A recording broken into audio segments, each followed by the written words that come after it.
Cześć, tu Jakub Grydzie, wasz przewodnik sudecki i wrocławski. 6 listopada 2024 roku we Wrocławiu pojawiła się niesamowicie gęsta mgła. Mimo, że to tylko statyczne ujęcia, chciałbym je wam pokazać. Takie zjawisko jest dosyć rzadkie w naszym mieście. Zaczynamy od jazu i elektrowni wodnej na mostach pomorskich. A tutaj mamy widok z mostu pomorskiego północnego w kierunku Starego Miasta. Kolejne kadry to widok na Uniwersytet z mostu pomorskiego południowego oraz widok z ulicy Grodzkiej na północny wschód w stronę mostu pomorskiego południowego. A tutaj mamy widok w kierunku południowym z ulicy Kiełbaśniczej 14 obok kafe Art Sat. Kolejny kadr to widok na Art Hotel z ulicy Kiełbaśniczej i widok na jatki w kierunku wschodnim. Dalej, ulica Kiełbaśnicza i Świętego Mikołaja przed Bazyliką Mniejszą Świętej Elżbiety w stronę rynku. Rynek, Pierzeja Zachodnia, widok w kierunku południowym w czasie montażu sceny i wieży na światła sceniczne oraz kamery. A tu widok na Sukiennicę przez portal Nowego Ratusza Miejskiego. Kadry na Stary Ratusz, pomnik Aleksandra Fredy oraz stronę Złotego Pucharu, Pierzeję Południową. Kolejny obraz to widok na ulicę Rzeźniczą w kierunku północnym z ulicy Ruskiej. Na następnym zdjęciu widzimy Plac Wolności w kierunku południowo-wschodnim z widocznym fragmentem NMF-u po prawej stronie.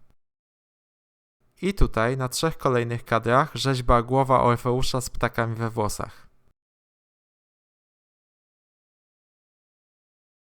Rozproszone światło lamp dawało niesamowite sceniczne efekty. Wszystko wyglądało jak gra komputerowa albo scena teatralna, tyle że na dworze z chłodnym opadem konwekcyjnym.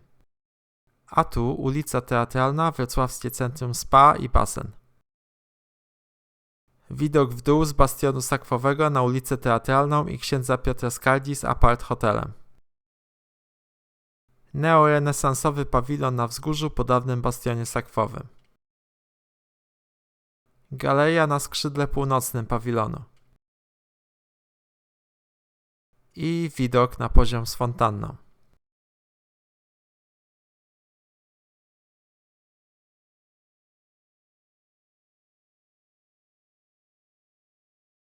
Park Staromiejski obok Fosy, widok w kierunku północnym w stronę Galerii Dominikańskiej.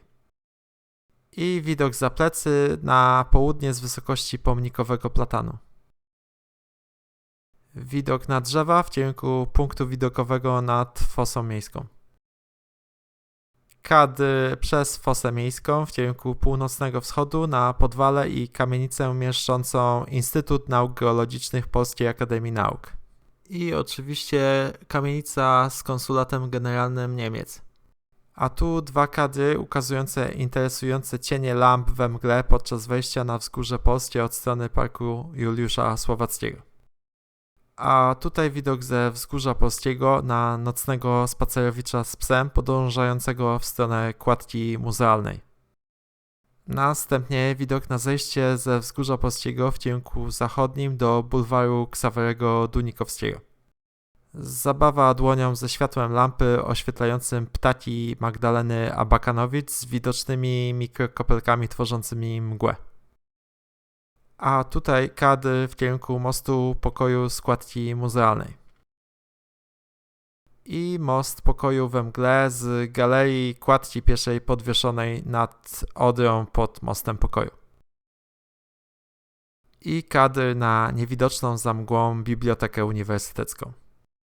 I obrócenie kamery w prawo, widok na Instytut Informatyki po drugiej stronie Odry. I tutaj kolejno 4 kadry przedstawiają pylon zachodni mostu grunwaldzkiego.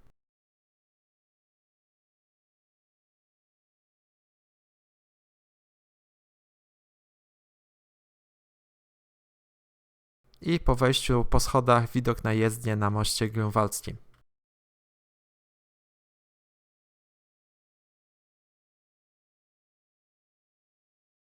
I kadr za siebie na most grunwaldzki z ulicy Fryderyka Joliot-Curie. Kolejny kadr w kierunku północnym na Bibliotekę Uniwersytecką i Most Pokoju obok Instytutu Informatyki. I kolejny widok to zdjęcie na wieżę Katedry Świętego Jana Chrzciciela na Ostrowie Tumskim z placu katedralnego obok platanu katedralnego. A tutaj zdjęcie za siebie na Hotel The Bridge Wrocław z placu katedralnego. I ostatni kadr na mosty młyńskie i dawny młyn Maria, po lewej stronie kamienice pod Królem Salomonem i kamienica pod Okiem Bożym. Dziękuję za uwagę, mam nadzieję, że spodobała Wam się taka krótka forma. Jeżeli chcecie zajrzeć na moją stronę lub wspomóc kanał, wszystko jest w opisie filmu. Cześć!